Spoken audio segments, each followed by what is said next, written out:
Hello everyone, how are you all? I hope today you have done very well with the today's MOF paper that is of 26th October, and I wish that you all deserve all the high prizes that are being guaranteed under the Matrix Olympiad. Okay, today we are going to solve the humanities question paper and our topic will be that is general humanities aptitude. We are going to solve all those questions that is related to general humanities aptitude. Okay, let's start. Our first question was, it is an image based question. Okay, so our first question is, following image is of a march by Indian workers in South Africa. Mahatma Gandhi led the workers when he was arrested. This march was from Newcastle to Transvaal. Okay, so this image belonged to an incident that has taken place in South Africa. Before returning to India, Mahatma Gandhi was doing all this kind of satyagraha against the racist regime in the South Africa, where he successfully used the satyagraha as a tool. And later on, when he came to India, he introduced the same kind of tool in India to protest against the British. Okay, so this picture is about that continuously anti-racist movement. Okay, now our question is ki identify year in which this march took place among the following option. Okay, so we are being asked that when did this event took place. So our correct answer is this event took place on November 1913. So our correct answer is option A, November 1913. Okay, now let us to question number 2. This treaty of 1832 recognized Greece as an independent nation. Okay, we are being given four treaties. I hope you all know treaties. Treaties are the kind of agreement or pact which are signed between the two nations or two bodies on certain on that they both are ready on a certain conditions. Okay, so according to this question, we are being asked that this treaty was signed in 1832 and it is recognized as an independent nation, Greece as an independent nation. So which treaty was it? So correct answer is option D, that is Treaty of Constantinople. Okay, so this Treaty of Constantinople was signed between the Ottoman Empire and the Greece, and on this year, according to this treaty, Greece got independence from the Ottoman Empire. Okay, so our correct answer is option D. Okay, now let us move to the question number 3. Mahatma Gandhi's Dandi March was associated with. Okay, this is a very famous march. Mahatma Gandhi's Dandi March. It was started from the Sabarmati Ashram that is near the Ahmedabad to the coastal town of Dandi, where Mahatma Gandhi ceremonially violated the salt law, and thus it started the beginning of the civil disobedience movement. So our correct answer is option D, that is civil disobedience movement, because after the Dandi March, Mahatma Gandhi ceremonially started civil disobedience movement. Okay, so our correct answer is option D. Now, moving to question number 4.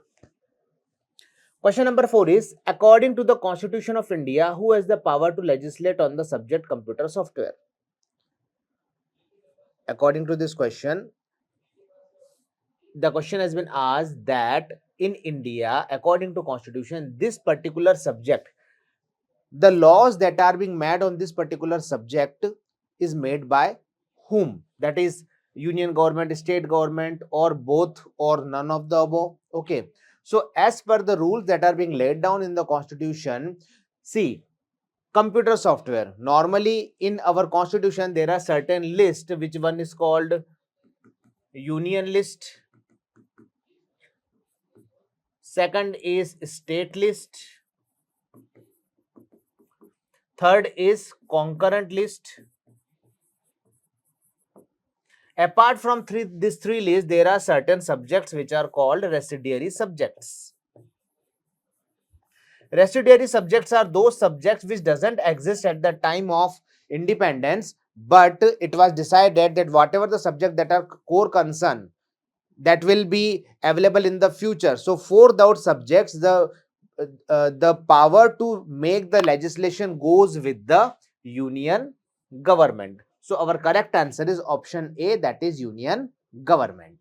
Okay, our next question is, in which among the following states Shiv Sena exists as a regional political party? Okay, regional political party or state political party, these are those parties which are restricted to certain states only. They are not playing a political role on the national level. It means they are not contesting election on a national level, because there are certain rules and regulation for you to, for the political party to be the what we call it, state party or the national party. So according to this question, Shiv Sena is a political party that belong to which state? So the correct answer is option C, that is Maharashtra. Shiv Sena belongs to Maharashtra, and recently it has been bifurcated into two parts that you have seen if you are continuously watching the political scene that is happening over India from past 2 or 5 years, that the Shiv Sena has been broken under the two groups, that is UBT group and Shinde group.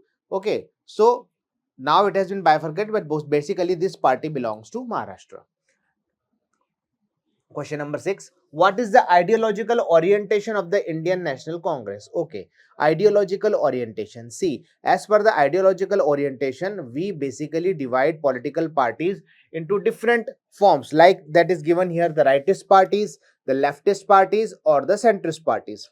Now, basically, most of the rightist parties are those parties which belong to the certain, those who believes in the preservation of the old notions, those who believe in the preservation of the custom traditions. Okay, so thus parties are called rightist party. Leftist parties, those are those parties which believe in the radicalism, and as per the radicalism, they believe in complete change. So they want that old notion should be removed and a complete change has to be brought. And the centrist parties are like liberals. They believe in the thing that they are in the both the categories, that certain, they are only limitations, that they certain time they believe in the rightist approach, but certain time they believe in the leftist approach. Okay, so as per the things, the Congress party basically belongs to the option C, that is, it is a centrist party. Okay, now move to next question.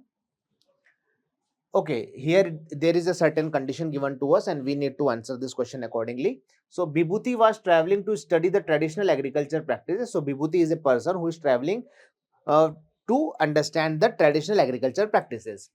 He moved to the four areas, that is Meghalaya, Jharkhand, Odisha, and the Western Ghat. And now we are asked that what is the correct sequence of the cultivation practice in these states. Okay, traditional cultivation.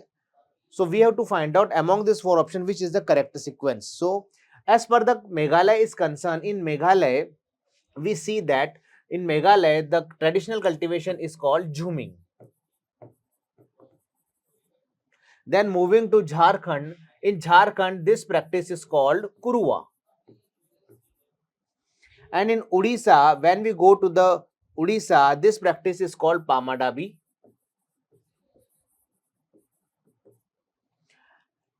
And next is Western Ghats. In Western Ghats, we call it Kumari. So our correct answer is Jhuming, Kurua, Pamadabi, and Kumari. Okay. So as per this sequence, our correct sequence is option C, that is Jhuming, Kurua, Pamadabi, and Kumari. So our correct answer is option C. Okay. Now we will move to the next question. Next question is, choose the correct response from the given option.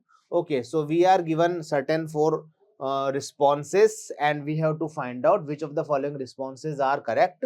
The unification of Germany in 1871. Okay, all of these stances related to the unification of Germany that took place in 1871. Okay, now we need to see that which of the following responses are correct according to the unification of Germany. Now let us see option A, the triumph of the democratic aspiration of the German middle class. Okay, see, it is, this statement is saying that the unification of Germany is a total win of the German middle class. So that is a wrong option. Why it is a wrong option? Because that particular unification of Germany was related to the conservatives. So it has nothing to do with the middle class. Option B, the fulfillment of the liberal initiative to nation building. Okay, it is saying that this particular liberal initiatives are responsible for the unification of Germany. That is also wrong, because I already told you, because it belonged to the conservatives only. The power of the common people, Das Folk, that is also a wrong point. Point number D, the dominance of the state power and conservative success in mobilizing nationalist sentiment. That is the correct answer, because I already told you that conservatives were responsible, because they, after the failure of the Frankfurt Parliament, they took the initiative of unifying Germany. So Prussian rulers took the initiative of unifying the Germany, and they successfully mobilized the support of the people on the basis of nationalistic sentiments. So that was a change. That was a change among the ideology of the conservatives. So our correct answer is option D, the dominance of the state power and conservative success in mobilizing nationalist sentiments. So because of this reason, this unification has taken place. Okay. Now moving to the next question. Identify the type of coal with the following features. Okay, we are given certain characteristics of a particular kind of coal. Basically, coal is of four type on the basis of this moisture content and as well as the carbon content. The four type coal is, first is what we call it anthracite. Second is bituminous. Third one is peat. And fourth one is lignite. So as we know that this is the best quality, this is the second best quality, this is the third best quality, and this is the fourth best quality, or we can call it among the four, this is the worst quality of coal. Okay, but as per this characteristics are given, which of the following coal is over here? So we are being given that it is a low grade brown coal. Brown coal is always associated with lignite. Okay, also in India, lignite is found in Neyveli. Therefore, our correct option is option C, because lignite is a low grade brown coal. It has high moisture content, and I already told you it is found in the Neyveli in Tamil Nadu. So our correct answer is option C, lignite. Okay. Now move to question number 10. Which of the following is a benefit of tertiary sector? Tertiary sector. I hope you all know what is tertiary sector. Tertiary sector is a sector of Indian economy where most of the activities those are taking place are engaged in the production of services, not in the production of goods. They are engaged in the production of services. So this thing we have to keep in the mind. And as per this thing, we need to see the option A. The activities of tertiary sector help in the development of primary and secondary sector. That is true, because both primary and secondary sector require tertiary sector, because the transportation, the communication all comes under the that is tertiary sector, and this both activities and other activities also that belong to tertiary sector need to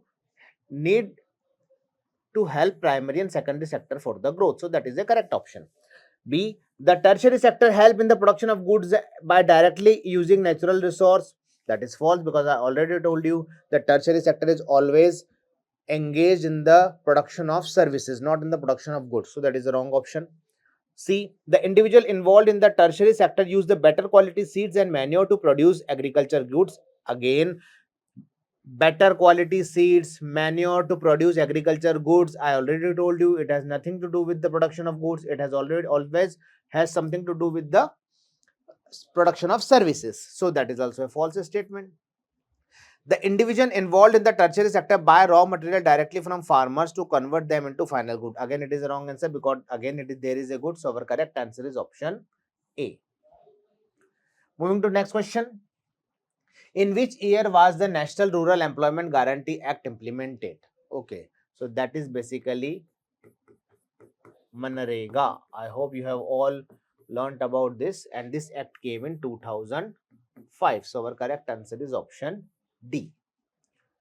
Our next question is, identify the incorrect statement regarding informal sources of credit. Okay, let us see key informal and formal sources of credit. There are certain limitations. Formal sources of credit are always governed by the government, but informal sources of credit are basically scattered units of providing loans or credit. Therefore, those are not governed by any particular body. So, therefore, it has nothing to do with the rules and regulation. Now, let us see the option. We are asked about incorrect. Okay, so there is no organization which supervise the credit activities of the lenders in informal sector. That is true.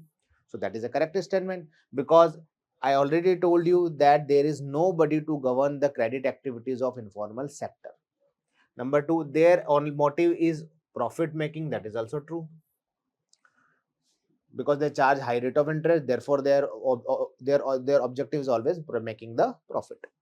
Number three, option C, they charge a much higher rate of interest on loans in comparison to formal lenders. That is also true. They charge higher rate of interest. So these three statements are true. Now moving to statement number D. they cover those sources of credit which are registered by the government. So that is a false statement, because I already told you that informal sources are not governed by anyone, therefore no rules and regulations are applied over them by the government. So that is a false statement. So our correct answer is option D. Okay, now moving to our next question. Assertion is, from the very beginning of the French revolutionaries introduced various measures like practices like idea of la patrie and la citoyenne. Definitely that is a correct statement. So that is a true statement, because after the French Revolution, to in France, they took certain measures to develop a collective identity. So therefore they took the idea of la patrie, that is fatherland, and la citoyenne, that is the concept of citizen. Reason is this was done to create a sense of collective identity among the French. That is also true. And why it was done? It was done to develop the collective identity among the French people. So both statement is true, and our correct answer is option A, that both assertion and reason are true, and reason is the correct explanation of assertion. Now moving to next question. Read the given statement and choose the correct option with regard to Rabi cropping season from the following. Okay, Rabi cropping season. Rabi cropping season. Okay, first of all, let us see Rabi cropping season. When we talk about Rabi cropping season has to do with winters. It has to do with from the months of October to the March, and also it doesn't require much of the rainfall. It requires cool growing season. So according to these points, whatever I told you, we will see the option. First of all, Rabi crops are winter crops. True. Sown from October to December and harvest April to June. That is also true. Important crops are maize, cotton, and jute. That is false, because these three of the crops belong to Kharif season. It belongs to Kharif season. Punjab, Haryana, Uttar Pradesh are the important production of wheat. Okay, true, because wheat is a Rabi crop. Okay, so our correct answer, and what we are asked, that we have to find out the correct option. So correct option is that first statement is correct, second statement is correct, and fourth statement is correct. So our correct answer is option C. Okay, now moving to next question.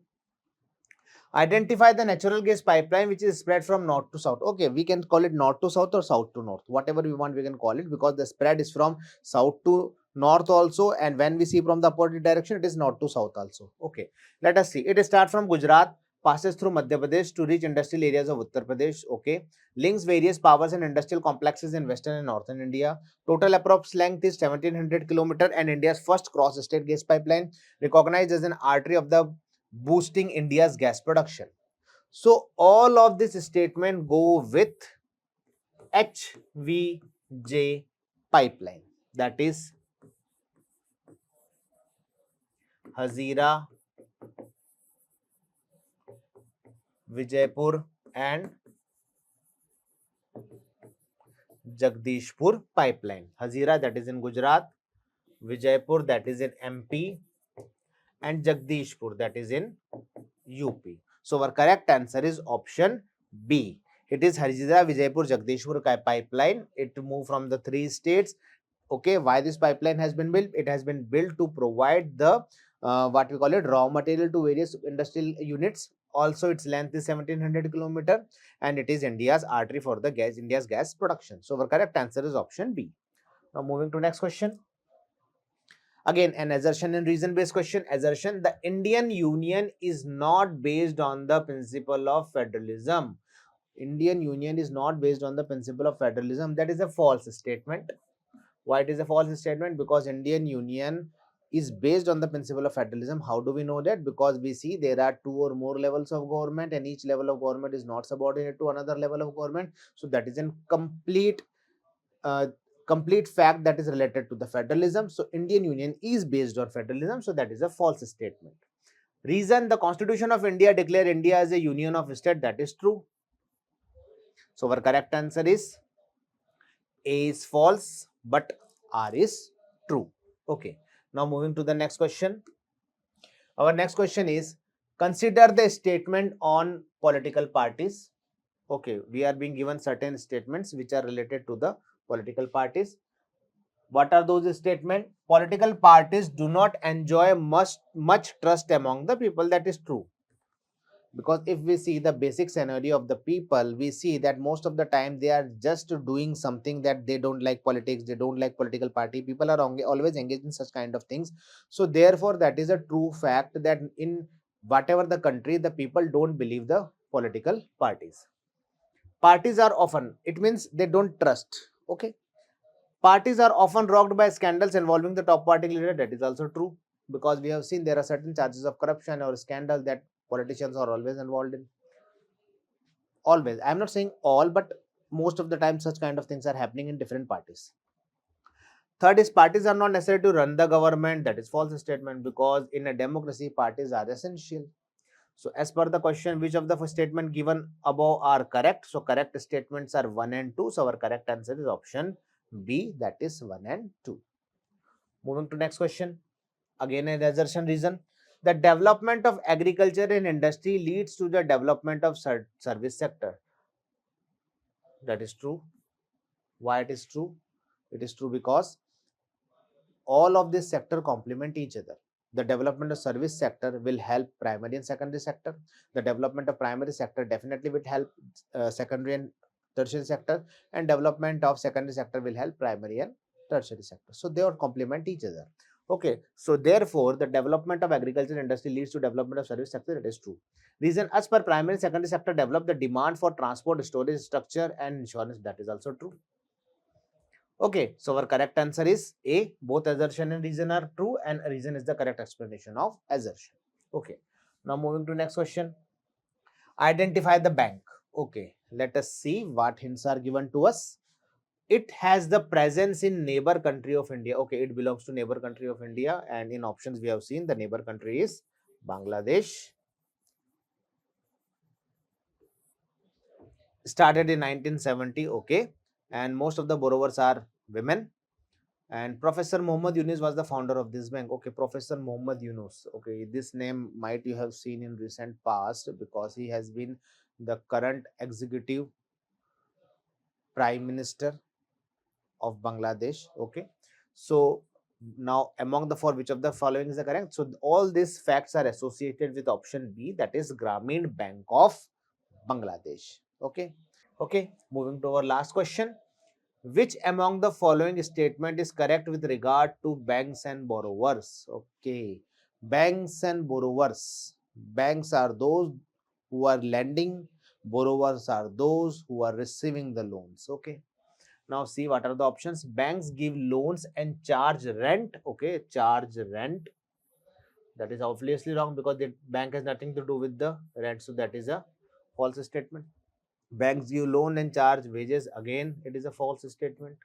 Banks give loans and charge interest. Okay, that is true. Interest on loan amount from the borrower. So that is a true statement.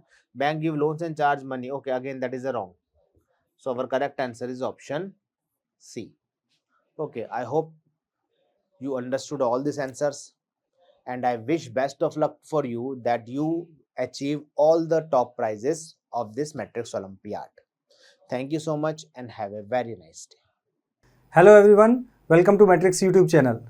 If any student have any type of query or doubt in the answer key provided to you for Matrix Olympiad paper solutions, यानी कि अगर किसी विद्यार्थी को लगता है कि उसको जो आंसर की मैट्रिक्स ओलंपियाड पेपर की दी गई है या वीडियो सॉल्यूशंस में उसको डाउट लगता है कि इस क्वेश्चन का आंसर ये नहीं होना चाहिए था, कुछ और होना चाहिए था, तो इस स्थिति में आप अपनी क्वेरी को कुछ इस तरीके से हम तक पहुंचा सकते हैं। सबसे पहले आप मैट्रिक्स ओलंपियाड की वेबसाइट पर लॉगिन कीजिए। जैसे ही आप अपनी आईडी पे लॉगिन करेंगे तो लॉगिन करने के बाद जैसा आप स्क्रीन पे देख पा रहे हैं, आपको यहाँ लेफ्ट साइड में एक ऑप्शन मिलेगा, that is ask olympiad doubts. जैसे ही आप इस टैब पर क्लिक करेंगे वैसे ही यहाँ पर ऑप्शन आ जाएगा। इधर ऑप्शन में एग्जाम नेम रहेगा, लास्ट में यहाँ क्वेश्चंस लिखा है, आप क्वेश्चन पे क्लिक करेंगे तो नेक्स्ट स्क्रीन पे यहाँ पर आपको सब्जेक्ट वाइज सारे क्वेश्चंस शो हो जाएंगे विद द करेक्ट आंसर। अब मान लीजिए आपको किसी क्वेश्चन की आंसर की में या आंसर पे डाउट है, आपको क्वेरी रेज करनी है, तो आप यहाँ पर राइट साइड में आस्क का डाउट बटन है, इस पर क्लिक करेंगे। जैसे ही आप इस पर क्लिक करेंगे तो यहाँ एक और विंडो ओपन हो जाएगा। इस विंडो में आप यहाँ पर उस क्वेश्चन को भी देख सकते हैं क्लिक करके, या फिर यहाँ पर आप जो भी आपको डाउट है वो यहाँ पर टाइप कर सकते हैं, और जैसे ही आप सबमिट क्वेश्चन करेंगे ये क्वेरी हम तक पहुंच जाएगी, जिसका जवाब हमारे एक्सपर्ट्स बहुत जल्द आप तक पहुंचा देंगे, जिसको आप इसी आईडी पर लॉगिन करके देख सकते हैं। Thank you very much. Hello students, how are you all? I hope you all are doing well. So today in this session we are going to discuss the solutions of logical reasoning section of Matrix Olympiad exam that is held on 26th of October 2025. So let's start this session. So सबसे पहले आपने देखा होगा that a critical reasoning based passage is given here, और जैसे मैं काफ़ी बार आपसे डिस्कस करता भी हूँ कि जो पैसेजेस हैं उनको बहुत ही क्रिटिकली जब एनालाइज किया जाता है तो आप बहुत ही करेक्ट आंसर की तरफ बढ़ पाते हैं। काफ़ी बार बहुत टिपिकल और बहुत ही आसान तरह के पैसेजेस आपके पास आ जाते हैं कि उसको अगर आपने बहुत अच्छे से अगर पढ़ा हुआ हो तो आप बहुत अच्छे से सारे के सारे आंसर्स को करेक्ट कर पाते हैं।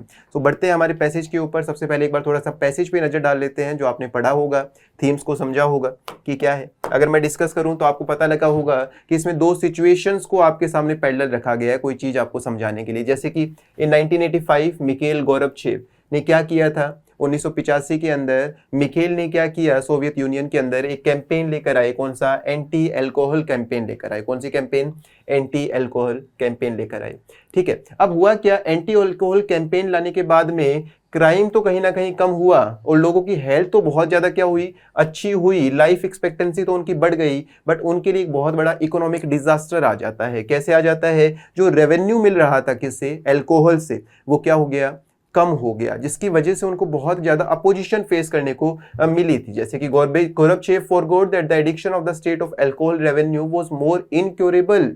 कहीं ना कहीं जो इकोनॉमिक नुकसान है वो देश को उठाना बहुत मुश्किल होता है। तो जिस वजह से क्या हुआ, गोरबचेव को एक स्ट्रॉन्ग अपोजिशन देखने को मिली और गोरबचेव क्या करते हैं, the budgetary losses created an economic crisis, जिसकी वजह से क्या हुआ, उस देश के अंदर एक इकोनॉमिक क्राइसिस आ जाती है, आर्थिक संकट आ जाता है। और आपने देखा कि गोरबचेव के खिलाफ बहुत सारे लोग हो जाते हैं, डीलेजिटिमाइज्ड करने की कोशिश करते हैं, गोरबचेव को हटाने की बात करते हैं। जो गुस्साए लोग थे जिनको इस बात से बहुत फर्क पड़ा, उन्होंने क्या कितनी अच्छी देखिए बात क्या कही गई है, fed up standing in the lines of vodka decided to go assassinate Gorbachev. Gorbachev को असैसिनेट मारने तक तैयार हो गए थे। ठीक है, इसको एक आपको क्या दिया गया था, एक सिचुएशन दी गई है। ठीक है, अब इस सिचुएशन के थ्रू इसको इंडिया के साथ ये क्या करेंगे, आपके सामने प्रेजेंट करेंगे। उसी चीज को, दो सिचुएशंस को आपके सामने क्या कर दिया, पैरेलली रख दिया किसी चीज को समझाने के लिए। एक कंसेप्ट आपको किसको दिया गया है, मिखेल गोरबचेव का क्या केस स्टडी दी गई है, जिसके अंदर क्या किया गया कि उसने कैसे एंटी अल्कोहल कैंपेन लेकर आया, जो सोशली बहुत अच्छी थी लोगों के लिए, उसकी लाइफ एक्सपेक्टेंसी लोगों की बढ़ जाती है, क्राइम बहुत कम हो जाता है, बट इकोनॉमिक डिजास्टर लेके आ जाता है। और इकोनॉमिक क्राइसिस की वजह से क्या हुआ, पॉलिटिकली गोरबचेव क्या हो गया, बहुत कमजोर हो गया। ठीक है, तो अब इसने क्या बताया, देखिए आगे जो हमें पढ़ना है आगे इंपॉर्टेंटली। उसके बाद डिस्कशन होता है किसका, इंडिया का। किसका आता है, इंडिया का। को लॉकडाउन के समय जब कोरोना आया था, तो जब लॉकडाउन आया था तो आपने देखा होगा कि बहुत ही ज्यादा लोग क्या हो गए थे, परेशान हो गए थे। तो इसने देखा कि जब अल्कोहल की बारी आती है तो लोग भूल गए कि लॉकडाउन है भी या नहीं है, कोई कोरोना एग्जिस्ट भी करता है या नहीं करता है। तो आपने देखा होगा किस तरीके से स्टैम्पेड तक हो गई थी। ठीक है, कि जब अल्कोहल शॉप्स को खोला गया, alcohol has also migrated from being a question of personal freedom। अब यहां से आपको बहुत ध्यान से इस चीज को समझना है कि अल्कोहल जो एक बहुत बड़ा क्वेश्चन बन चुका था कि इंसान की पर्सनल फ्रीडम और उसकी चॉइस है, एक ब्रॉडर कंसेप्ट की तरफ ये लेकर चला जाता है कि क्या एक गवर्नमेंट को पर्टिकुलरली फोकस्ड तरीके से एक चीज के ऊपर सोचना चाहिए, इंटरफेयर करना चाहिए। अगर इंटरफेयर करती है तो क्या उस इंसान की पर्सनल फ्रीडम को खतरा होता है, क्या उसके फंडामेंटल राइट्स के ऊपर ये बहुत बड़ा क्वेश्चन क्रिएट करता है, क्या उसको मॉडरेट करने की कोशिश की गई है, फ्रीडम को छीनने की कोशिश की गई है। ऐसे बहुत सारे चीजें इसमें से निकल कर आती है। तो इस तरीके से आपने देखा होगा कि इस पूरे पैराग्राफ के अंदर दो चीज सिचुएशंस को प्रेजेंट करके क्वेश्चन रेज किया गया था, किसके ऊपर, फ्रीडम के ऊपर। दैट फ्रीडम शुड बी, कहीं ना कहीं जो आज़ादी है इंसान की, फंडामेंटल राइट्स हैं, वो कहाँ किस हद तक इंसान के पास होने चाहिए और गवर्नमेंट कहाँ तक उसको क्या कर सकती है, कंट्रोल कर सकती है, और कौन से इश्यूज को उसको कंट्रोल करना चाहिए। Government grossly exceeds its legitimate power when it interferes with the rights of individuals. Government अपने जो कानूनी ताकत जो है उसको गलत इस्तेमाल कर देती है अगर वो क्या करती है, किसी भी इंसान के पर्सनल जो राइट्स हैं, इंडिविजुअल के जो पर्सनल फ्रीडम राइट्स जो हैं, उसके अंदर इंटरफेयर करती है। कोई भी इंसान कैसे रहना चाहता है, कैसे जीना चाहता है, कैसे कपड़े पहनना चाहता है, कैसे रहना चाहता है, वो उसका क्या है, कहीं ना कहीं इंडिविजुअल फ्रीडम है, वो उसकी खुद की विल है कि वो किस तरीके से जीना चाहता है, उसके क्या इंटरेस्ट है, उसके क्या प्रेफरेंसेस हैं, उसके क्या आइडियल्स हैं, किसको वो इंस्पिरेशन मानता है। और सर्टेनली मोरलिज्म और puritanism on alcohol can not be the basis of state policy, can not be the basis of state policy. Question आप देखोगे आगे कि कहीं ना कहीं मोरलिज्म जो है, नैतिकता को हम क्या नहीं कर सकते हैं, स्टेट पॉलिसी के अंदर इंक्लूड नहीं कर सकते हैं एल्कोहल के ऊपर।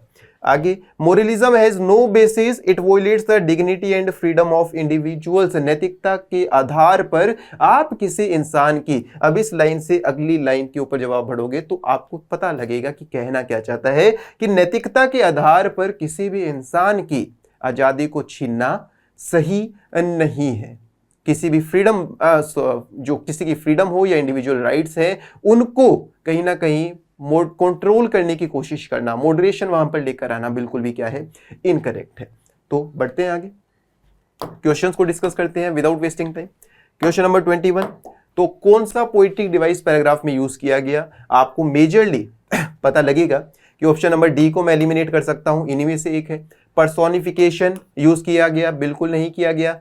मेटाफर यूज किया गया, नहीं किया गया। क्या यूज किया गया था, एनालॉजी यूज किया गया था। कंपैरिजन तो हुआ था, पर आपने क्या देखा, दो सिचुएशन को प्रेजेंट करके आपके सामने किसी तरह के कंक्लूजन को लाने की कोशिश की गई है। मेटाफर के अंदर भी कंपैरिजन तो होता है, जो ऑब्जेक्ट्स हैं उनके बीच में कंपैरिजन तो है, बट कहीं ना कहीं एनालॉजी उससे थोड़ा सा डिफरेंट होता है। और इस पैसेज के अंदर क्या यूज किया गया, एनालॉजी को यूज किया गया है, जब दो सिचुएशंस को आपके सामने पैरेलल रखकर किसी चीज को कंक्लूड करने की कोशिश की जाए, कुछ समझाने की आपको कोशिश की जाए, तो आप हमेशा कौन से पोएटिक डिवाइस के साथ जाएंगे, एनालॉजी के साथ जाएंगे। और बेहतर समझने के लिए आप जब बेसिक डिफरेंस को समझेंगे तो आपको पता लगेगा कि मेटाफर आंसर नहीं होगा सर, क्या आंसर होगा, option number B. So the correct answer would be option number B, analogy. बढ़ते हैं नेक्स्ट क्वेश्चन के ऊपर।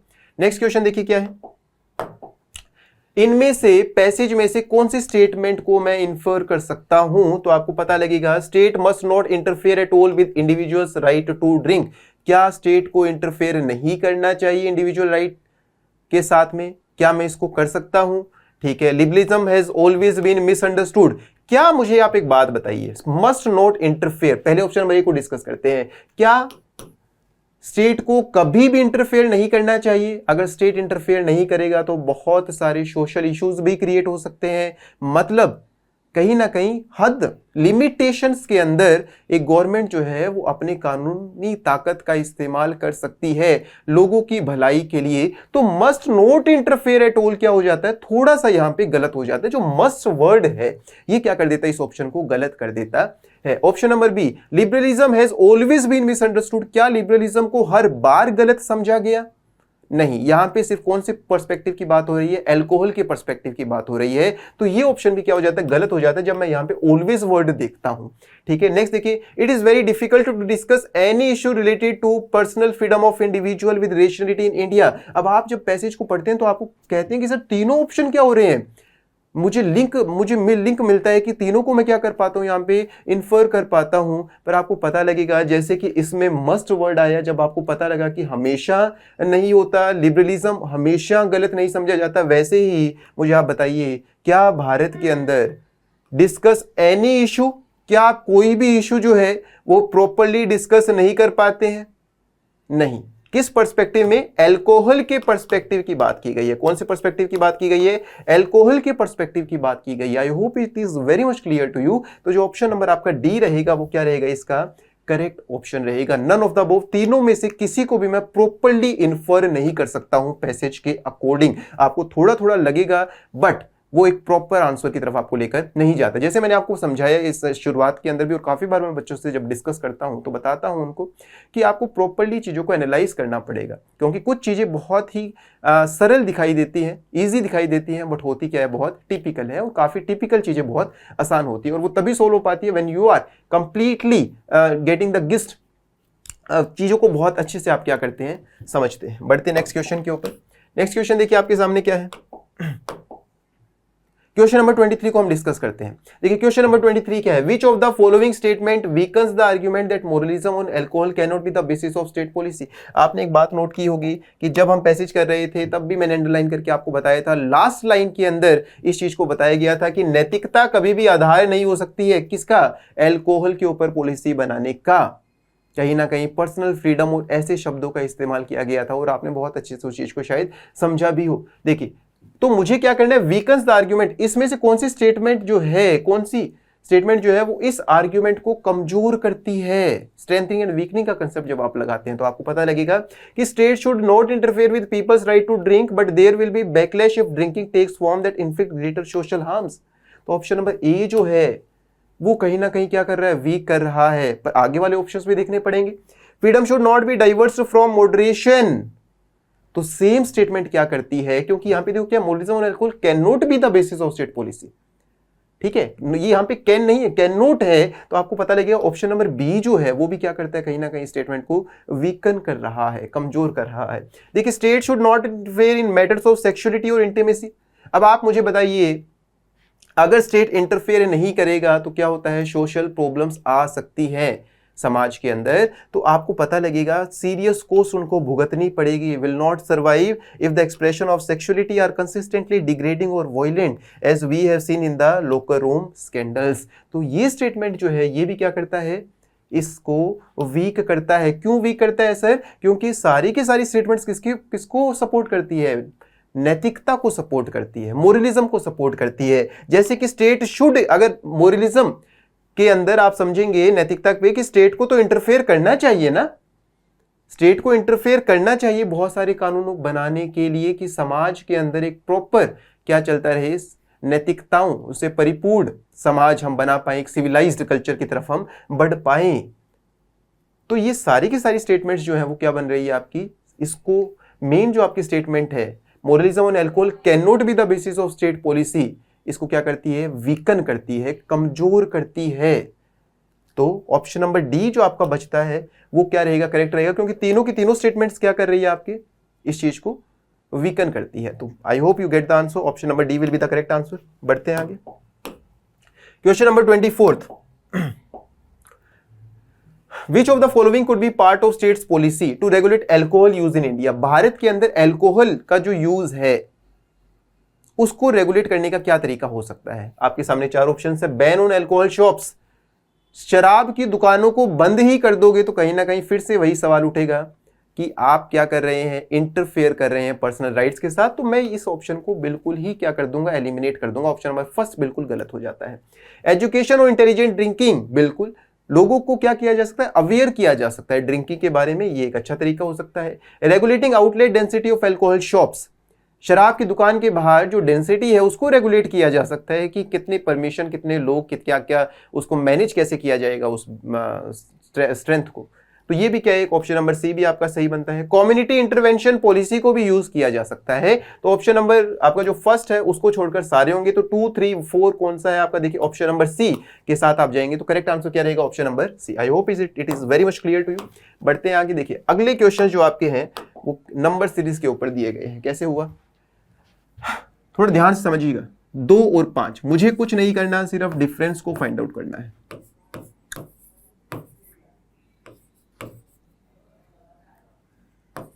अब देखिएगा,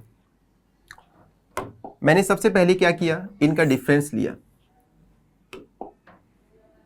2 और 5 के बीच में क्या डिफरेंस है, 2 और 5 के बीच में डिफरेंस है 3 का। 5 और 11 के बीच में डिफरेंस कितने का है, 6 का। 11 और 23 के बीच में difference 9 and there is a difference. 11 और 23 के बीच में कितने का डिफरेंस है आपका, देखिए 12 का डिफरेंस है। कितने का डिफरेंस है, 12 का। और 23 और 44 के बीच में कितने का डिफरेंस है आपका, 21। क्या कोई पैटर्न आ रहा है यहां पे, नहीं। We just have to do one thing, we have to take the difference of difference. इनका भी डिफरेंस मुझको लेना पड़ेगा। 3 और 6 के बीच में डिफरेंस 3 का, 6 का, 9 का डिफरेंस आता है। तो इसका मतलब क्या हुआ, आगे का जो मेरा नंबर होगा वो क्या होगा, 12 होगा। इनके बीच में डिफरेंस का जो डिफरेंस है उसका क्या होगा डिफरेंस, यहां पे अगर मैं 12 और 21 को काउंट करूंगा तो क्या आएगा यहां पर, बताइए 31, 33। अब ये 33 क्या है, ये इसका डिफरेंस है, जो आगे जो हमारा नंबर आएगा और इसके बीच में जो डिफरेंस है उसका डिफरेंस है। तो बहुत आसान है, कुछ नहीं करना। 44 + 33 कितना होगा, 77 होगा। क्या होगा, 77 होगा। तो करेक्ट आंसर क्या रहेगा, ऑप्शन नंबर ए आपका इसमें रहेगा। I hope it is clear to you. बढ़ते हैं आगे, नेक्स्ट क्वेश्चन देखिए, एक सीरीज आपको दी गई है। अगर मैं इस सीरीज को समझूं तो आप देखेंगे BDDB का एक पैटर्न बना हुआ है, ठीक है। अगर मैं यहां पर लगा दूं AC तो एक प्रॉपर एक सीरीज बन जाती है। कौन सा पैटर्न बन जाता है? ACBDD का पैटर्न बन जाता है। जैसे कि आपने देखा BDDB DDB ACBD। अब मैं क्या फिल करूं? अगर मैं इस पैटर्न को फॉलो करता हूं, जैसे कि ACBDDB वाली सीरीज को फॉलो करता हूं, तो AC के बाद क्या आएगा यहाँ पर? B आएगा सर। D के बाद क्या आएगा सर? DDB आ गया। उसके बाद यहाँ पे A आएगा सर। यहाँ पे क्या आएगा? B आएगा। तो मेरा जो करेक्ट आंसर वो क्या होगा सर? BDABC। क्या ऑप्शन में है? BDABC। बिल्कुल, ऑप्शन नंबर A आपका क्या रहेगा इसके अंदर? करेक्ट आंसर रहेगा। बढ़ते हैं आगे। देखिए फिर से एक सीरीज का क्वेश्चन आपके सामने। आपको सेम अल्फाबेटिकल सीरीज दी गई है, उसको क्या करना है? कंप्लीट करना है। तो सबसे पहले देखिए BAD BC CBA, क्या कोई कॉमन चीज आप देख पा रहे हैं? कॉमन पैटर्न को आइडेंटिफाई कर रहे हैं कि मैं देखता हूं ADC होगा या क्या होगा? तो अगर मैं जब आप इस चीज को सोल्व करेंगे तो आपको पता लगेगा कि इसके अंदर जो करेक्ट आंसर है वो क्या रहेगा आपका? Option number A। कैसे रहेगा सर? देखिएगा, जैसे मैंने फिल किया यहाँ पे A, फिर मैंने फिल किया C, फिर मैंने फिल किया D, फिर मैंने फिल किया C, फिर मैंने फिल किया B, तो आपको पता लगेगा कि क्या फॉलो हो रहा है पैटर्न यहाँ पर? ADBC। कौन सा पैटर्न फॉलो हो रहा है? ADBC। तो यहाँ पर देखिएगा आप ADBC हो रहा है, सेम ADBC होता है यहाँ पर भी ADBC। इस तरह की काफी बार एक लेटर को छोड़ने के बाद सीरीज कंप्लीट होती हुई दिखाई देती है। तो ऑप्शन नंबर A क्या रहेगा आपका इसके अंदर? करेक्ट रहेगा। बढ़ते हैं आगे।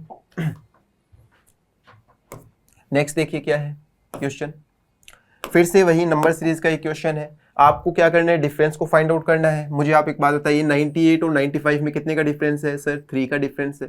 95 और 86 में कितने का डिफरेंस है? There is a difference of 9। Then 86 and 82 का क्या डिफरेंस है सर? 4 का है। कितने का? ये माइनस का है ना सभी। उसके बाद 82 एंड 66 के बीच में क्या डिफरेंस है आपका? आप देखेंगे कितने का डिफरेंस आता है? ये 16 का डिफरेंस आता है। कितने का डिफरेंस आता है? 16 का। सो आप एक पैटर्न को अगर देख पाए तो आपको क्या करना है यहाँ पर? 3 के बाद कौन सा नंबर आया? 4। तो नेक्स्ट जो हमारा नंबर होगा वो क्या होगा? 5 आएगा यहाँ पर। मतलब मुझे इस नंबर से -5 करना है। और अगर मुझे इस चीज को और कंफर्म करना है तो मैं क्या कर सकता हूं? मतलब 5 का जो स्क्वायर, जैसे कि यहाँ पे 3 का स्क्वायर 9 है, 4 का स्क्वायर 16 है, वैसे ही 5 का स्क्वायर आगे क्या मिलेगा? 25।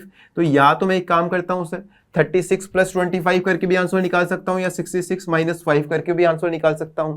तो 66 - 5 कितना होगा आपका? 61 होगा। तो करेक्ट आंसर क्या रहेगा आपका? ऑप्शन नंबर C इसके अंदर करेक्ट रहेगा। बढ़ते हैं आगे। Question number 29। फिर से एक नंबर सीरीज का क्वेश्चन आपके सामने है। 2 3 में 1 का डिफरेंस, 3 और 6 के अंदर 3, 4, 7, 28 के अंदर 11। तो आपको कुछ नहीं करना, जो आपका पहला नंबर जो है उसको क्या करना है? ऐड इसके अंदर करते जाना है। 1 + 3 कितना होता है? आपको 4 मिला। 4 + 3 को अगर मैं प्लस करूंगा तो क्या मिलेगा? 7। 4 + 7 को जब अगर मैं प्लस करता हूं तो क्या मिलेगा? 11 आपको मिलेगा। और 7 और 11 को जब मैं प्लस करूंगा तो आपको एक करेक्ट आंसर यहाँ पे मिल जाएगा। 7 और 11 कितना रहेगा आपका? देखिए 18 रहता है। तो मतलब 18 आगे का जो डिफरेंस होगा वो कितने का होगा? 18 का ही डिफरेंस होगा। कितने का डिफरेंस होगा? 18 का। तो 28 + 18 कितना होता है? 46। क्या आंसर रहेगा आपका इसके अंदर? करेक्ट आंसर 46 आपका क्या रहेगा इसमें? एक करेक्ट आंसर रहेगा। I hope it is very much clear to you. बढ़ते हैं आगे। Last question of the series. Same वही पैटर्न हमको फाइंड आउट करना है। तो वही आपको डिफरेंसेस देखने हैं। क्या डिफरेंसेस है? 7 और 11 में क्या डिफरेंस है? 4 का डिफरेंस है। Difference between 11 and 19 is 8, 12, 16। तो नेक्स्ट जो डिफरेंस होगा वो कितने का होगा? 16 होगा। इंक्रीजिंग ऑर्डर के अंदर है तो मतलब प्लस हो रहा है। तो मुझे क्या करना है इसमें? +16 करना है। 31 + 16 41, 45, 47 जो आपका रहेगा वो क्या रहेगा इसके अंदर? करेक्ट आंसर रहेगा। और कंफर्म करने के लिए आगे का डिफरेंस कितने का होगा? 20 का। तो 47 + 20 कितना होता है? 67। तो करेक्ट आंसर क्या रहेगा आपका इसमें? 47 7 आपका इसमें रहेगा। I hope it is very much clear to you. आपने कुछ नहीं किया, बस बढ़ते हुए पैटर्न को फॉलो किया है। पहले 4 प्लस हुए हैं, फिर 8 प्लस हुए हैं, फिर आपके 12 प्लस हुए हैं, फिर 16 प्लस हुए हैं, और जब मैंने 16 को ऐड किया 31 के अंदर तो मुझे क्या मिला, 47 आंसर इसके अंदर मिला। आई होप आपके सारे सॉल्यूशंस आपको मिल गए होंगे। Thank you, best wishes, God bless you all. Hello students, how are you? I hope today's your current affair paper has been gone very good, and I hope that you perform very good in this matrix olympiad. Okay, let us begin with the current affair questions. Our question number 1 is, that is question number 31st, that is, in the union budget 2025-26, what was the income threshold for the zero tax under the new regime? Okay, according to this question, we are being asked that under the union budget of 2025-26, the government of India has introduced a new tax regime, and according to that tax regime, up to what income the tax payment will be zero. So our correct answer is option B, that after all the things and all the what we call it, after all the rebates and all, up to 12 lakh rupees, there will be no tax charged over the person. So our correct answer is option B. Okay, now let us move to next question. Our next question is, which Indian astronaut was selected to pilot the Axiom 4 mission to the International Space Station in 2025? Okay, so as you all have read earlier, that one Indian person who is also the group captain of Indian Air Force, and he has also been the test pilot. He has been selected for the NASA's travel to the International Space Station. Okay, so this person is also India's first person to visit uh, what we call it, International Space Station, and he is second person after Rakesh Sharma to went into the space. So our correct answer is option B, that is Subhanshu Shukla. Okay, now moving to next question. What was the theme of the 6th BIMSTEC summit held in the Bangkok in April 2025? Okay, BIMSTEC, if we go by the full form, that is Bay of Bengal multi sectoral technical and economic cooperation. So basically there are 7 countries which are part of the BIMSTEC. Okay, and this BIMSTEC recently took place in Bangkok, that is Thailand. So it was under the chairmanship of Thailand. So according to the BIMSTEC April 2025, the theme of BIMSTEC was BIMSTEC prosperous, resilient and open. So our correct answer is option B. Okay, now let us move to the next question. Which satellites were recently launched to locate water on the moon? Okay, which satellites were launched recently? So these satellites were launched by NASA. Okay, and this satellite was launched to locate the water on the moon, to see what are the traces are over there regarding the water and all. So this satellite was launched by NASA, and the name of the satellite is Lunar Trailblazer. So our correct answer is option C. Okay. Now let us move to question number 35. Recently, India signed agreement like Defense Partnership India DPI and Star Streak with which of the following countries? Okay. So in recently, India has signed this defense partnership with a country called United Kingdom, and also the Star Streak is a missile which is made by United Kingdom. So that partnership and Star Streak, regarding Star Streak agreement has been done with United Kingdom. So our correct answer is option C. Moving to next question.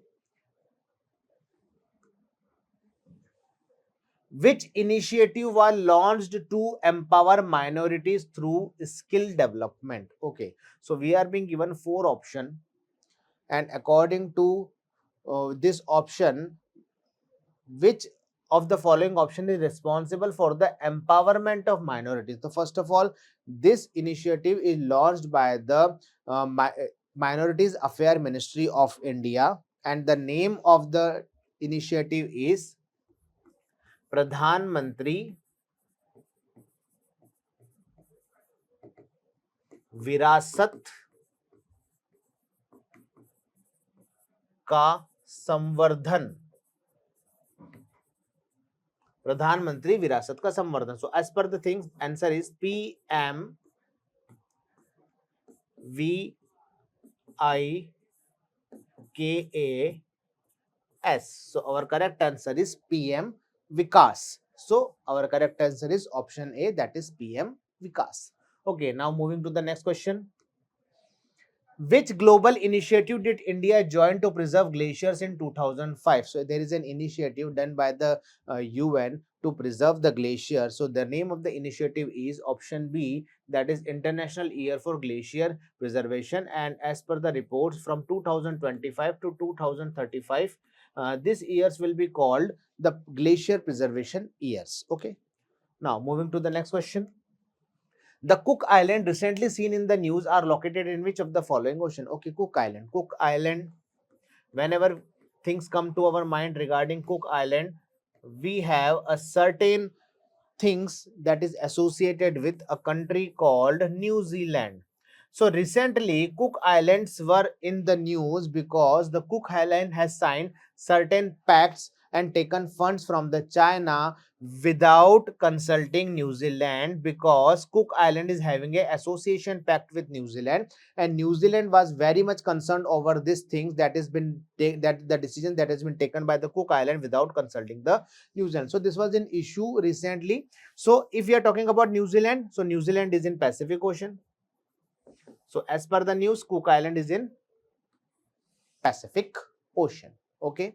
Now let us move to the next question. Recently, UN has withdrawn from the UNESCO. How many times has the UN withdrawn from the UNESCO in the history? Okay. Recently, due to the anti-Israel bias, the Trump government has decided to withdraw from the UNESCO, that is United National Educational and Scientific Cultural Organization. Okay. So Trump government has already said that in 2025 that we are going to withdraw ourselves from the UNESCO because of its anti-Israel bias. Now this is the issue. But for the first time, the US has withdrawn from the UNESCO. That was in 1984, 1984, because it is the reason for the withdrawal was regarding the corruption that is happening in the UNESCO. Then after 1984, in 2003, under the presidency of George W. Bush, it has rejoined the what we call it UNESCO. Then in 2011, again, when we have seen there is certain not going good with the US and what we call it UNESCO because of its anti-Israel bias. So again, in year 2017, US has already, again, it has withdrawn from the UNESCO. Again, the reason is same, that is anti-Israel bias. Then under the presidency of Joe Biden in 2023, US again joined the UNESCO. Okay, and recently in 2025, it has again withdrawn from the what we call it UNESCO. So we have seen that it is withdrawn in 1984, 2017 and 2025. So our correct answer is 3 times. Okay. Now moving to our last question. Which Indian state recently withdrew its plan to implement the 3-language policy for class 1 to 5 in government school? Okay. So recently this news was coming from the state of Maharashtra, because the Maharashtra government has decided that they are going to implement 3-language policies in Maharashtra, that is Marathi, English and Hindi. And because of this decision, the people in April, this decision was taken, and because of this decision, what we call it, the people just erupted, and they didn't like the decision. They were doing the protest. So in June 2025, the Maharashtra government again withdrawn this decision. So our correct answer is Maharashtra. I hope you have done well in this paper, and whatever the answer I told you, the same answer that you have written over there, and you will get a success in the Matrix Olympiad. Thank you so much and have a very nice day. Hello everyone, welcome to Matrix YouTube channel. If any student have any type of query or doubt in the answer key provided to you for Matrix Olympiad paper solutions, यानी कि अगर किसी विद्यार्थी को लगता है कि उसको जो आंसर की मैट्रिक्स ओलंपियाड पेपर की दी गई है या वीडियो सॉल्यूशंस में उसको डाउट लगता है कि इस क्वेश्चन का आंसर ये नहीं होना चाहिए था, कुछ और होना चाहिए था, तो इस स्थिति में आप अपनी क्वेरी को कुछ इस तरीके से हम तक पहुंचा सकते हैं। सबसे पहले आप मैट्रिक्स ओलंपियाड की वेबसाइट पर लॉगिन कीजिए। जैसे ही आप अपनी आईडी पे लॉगिन करेंगे तो लॉगिन करने के बाद जैसा आप स्क्रीन पे देख पा रहे हैं, आपको यहाँ लेफ्ट साइड में एक ऑप्शन मिलेगा, that is ask olympiad doubts. जैसे ही आप इस टैब पर क्लिक करेंगे वैसे ही यहाँ पर ऑप्शन आ जाएगा। इधर ऑप्शन में एग्जाम नेम रहेगा, लास्ट में यहाँ क्वेश्चंस लिखा है, आप क्वेश्चन पे क्लिक करेंगे तो नेक्स्ट स्क्रीन पे यहाँ पर आपको सब्जेक्ट वाइज सारे क्वेश्चंस शो हो जाएंगे विद द करेक्ट आंसर। अब मान लीजिए आपको किसी क्वेश्चन की आंसर की में या आंसर पे डाउट है, आपको क्वेरी रेज करनी है, तो आप यहाँ पर राइट साइड में आस्क का डाउट बटन है, इस पर क्लिक करेंगे। जैसे ही आप इस पर क्लिक करेंगे तो यहाँ एक और विंडो ओपन हो जाएगा। इस विंडो में आप यहाँ पर उस क्वेश्चन को भी देख सकते हैं क्लिक करके, या फिर यहाँ पर आप जो भी आपको डाउट है वो यहाँ पर टाइप कर सकते हैं और जैसे ही आप सबमिट क्वेश्चन करेंगे ये क्वेरी हम तक पहुंच जाएगी, जिसका जवाब हमारे एक्सपर्ट्स बहुत जल्द आप तक पहुंचा देंगे, जिसको आप इसी आईडी पर लॉगिन करके देख सकते हैं। Thank you very much. Hello students, how are you? I hope you all are doing well. So today in this session we are going to discuss the passages and the solutions of reading comprehension part of your Matrix Olympiad exam that is held on 26th of October 2025. So let's start this session. देखिए सबसे पहले आपके सामने एक passage आता है question number 41 के लिए। जैसे कि आप देख सकते हैं it is about climate change. Climate change के ऊपर ये कम्प्लीटली है, तो इसको थोड़ा सा क्विकली हम क्या करेंगे, रीड करेंगे और उसके बाद क्वेश्चंस को सॉल्व आउट करेंगे। तो देखिए सबसे पहले क्या है, climate change once a distant threat. एक बार बहुत पहले हम बहुत लंबे समय से क्लाइमेट चेंज का डिस्कशन कर रहे हैं, बहुत लंबे समय से हम क्लाइमेट चेंज को एक चैलेंज मानते हैं, पर हम उस स्टेज पे पहुंच गए हैं जहाँ पे क्लाइमेट चेंज हो चुका है, जहाँ पे क्लाइमेट चेंज के इफेक्ट हमको देखने को मिलते हैं। जैसे कि आप देख रहे हैं बहुत बड़े लेवल के ऊपर फ्लड्स आ रहे हैं, पंजाब के अंदर आपने देखा, उत्तराखंड के अंदर आपने देखा, बहुत बड़े लेवल के ऊपर वाटर शॉर्टेज देखने को मिल रही है। कहीं ना कहीं एक्सेस जो है सेफ ड्रिंकिंग वाटर का, उसका बहुत कम आपको देखने को मिलेगा, है ना। तो बहुत सारे फैक्टर्स हैं जो आप देख रहे हैं, बहुत सारे प्रभाव हैं जो क्लाइमेट चेंज के आपको देखने को मिल रहे हैं। Is now an undeniable reality. कहीं ना कहीं आज ये एक सच बन चुका है जिसको आप नकार नहीं सकते हैं कि क्लाइमेट चेंज सिर्फ हमारी खुद की बहुत तरह की एक्टिविटीज़ की वजह से, स्पेशली ह्यूमन एक्टिविटीज़ की वजह से क्या है, एक बहुत बड़ा चैलेंज इंसानों के लिए बन चुका है, ह्यूमंस के लिए बन चुका है, इंसानियत के लिए बन चुका है। It refers to significant changes. अब क्लाइमेट चेंज के कुछ चेंजेस बताए गए हैं जो दुनिया में देखने को मिल रहे हैं, जैसे कि ग्लोबल टेम्परेचर के अंदर थोड़ा सा बढ़ोतरी देखने को मिल रही है, टेम्परेचर बढ़ा है, वेदर पैटर्न्स में बहुत बड़े लेवल पे चेंज आ रहा है। उसके बाद देखिए इसमें डिस्कस किया जाता है बहुत तरह की कि व्हाट आर द रीजंस, वो ह्यूमन एक्टिविटीज़ क्या हैं जिसकी वजह से क्लाइमेट चेंज बढ़ रहा है, जैसे कि बर्निंग ऑफ फॉसिल फ्यूल्स, डेफोरेस्टेशन, बड़े लेवल के ऊपर पेड़ों को काटना, बड़े लेवल के ऊपर फॉसिल फ्यूल्स के ऊपर हमारा डिपेंडेंस का बढ़ना, इंडस्ट्रियल एमिशंस, इंडस्ट्रीज भी बहुत बड़ा रोल प्ले करती है इसके अंदर, फैक्ट्रीज भी बहुत बड़ा रोल प्ले करती है, ठीक है। उसके बाद में आप देखेंगे कि इंटेंसिफाइड ग्रीन हाउस इफेक्ट की बात की गई है। उसके बाद में ग्लोबल टेम्परेचर जो बढ़ रहा है और एक्सट्रीम जो वेदर्स देखने को मिलते हैं, जैसे कि एक्सट्रीम समर आपको देखने को मिलती है, ठीक है। आप देखते हैं कि सर्दियां, एक्सट्रीम विंटर आपको देखने को मिलती है, मॉनसून के पैटर्न में चेंज आ रहा है बहुत बड़े लेवल के ऊपर, एक्सट्रीम हीट देखने को आपको मिलती है।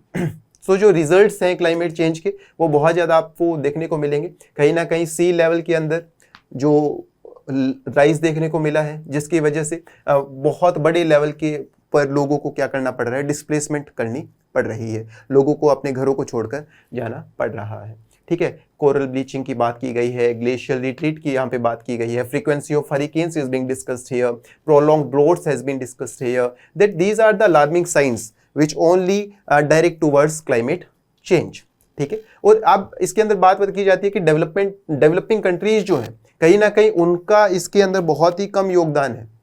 क्लाइमेट चेंज के अंदर डेवलपिंग कंट्रीज का इतना रोल नहीं है, बट उनका प्रभाव जो है क्लाइमेट चेंज का वो सबसे ज़्यादा सफ़र किसको करना पड़ रहा है, इन जैसे देशों को ही करना पड़ रहा है। कि क्लाइमेट चेंज के अंदर जो रोल जो इसने प्ले किया ग्लोबल टेम्परेचर को बढ़ाने के अंदर, वो उस जिस सेक्शन ने किया है उसके ऊपर उसका इतना प्रभाव नहीं है जितना उस मार्जिनलाइज्ड कम्युनिटी के ऊपर है, उस गरीब तबके के ऊपर है, जिसका इसके अंदर शायद बहुत ही कम रोल रहा हो।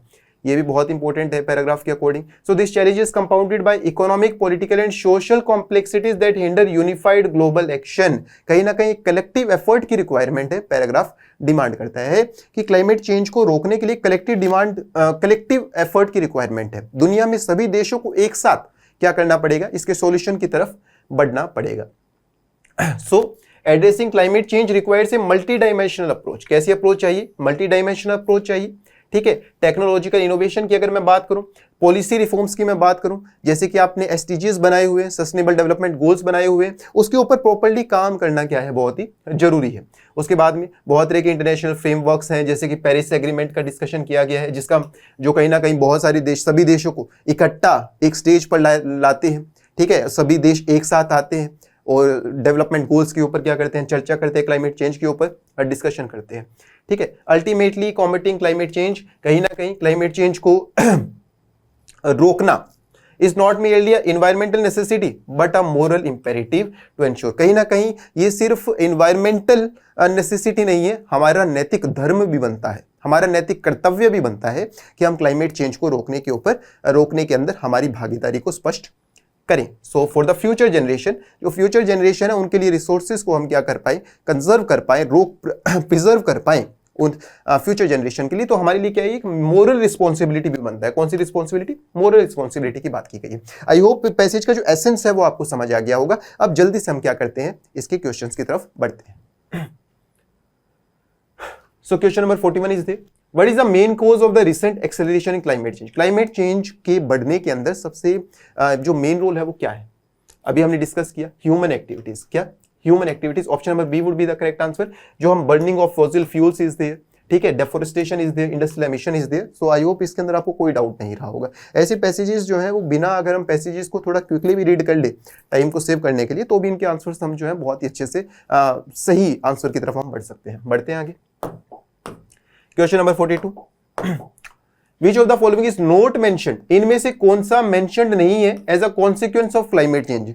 क्लाइमेट चेंज के रिजल्ट के अंदर इनमें से कौन सा मेंशन नहीं है? देखिए आपने पढ़ा था कि सी लेवल राइज हो रहा है, ग्लेशियर रिट्रीट की अगर मैं बात करूं, कोरल ब्लीचिंग भी इसके अंदर पैराग्राफ के अंदर मेंशन्ड था। तो कहीं ना कहीं ये तीनों के तीनों मेंशन थे, बट कौन सा मेंशन नहीं था? Option number A, increased forest fire इस पैसेज के अंदर मेंशन्ड नहीं है। तो option number A would be the correct answer here. I hope it is very much clear to you. जैसे कि देखिए पैराग्राफ में यहाँ पे मेंशन है, ग्लेशियल रिट्रीट की अगर मैं बात करूं, कोरल ब्लीचिंग की अगर मैं बात करूं, ड्रोट्स की अगर मैं बात करूं, ठीक है, तो ये सारी चीजें यहाँ पे मेंशन्ड थी।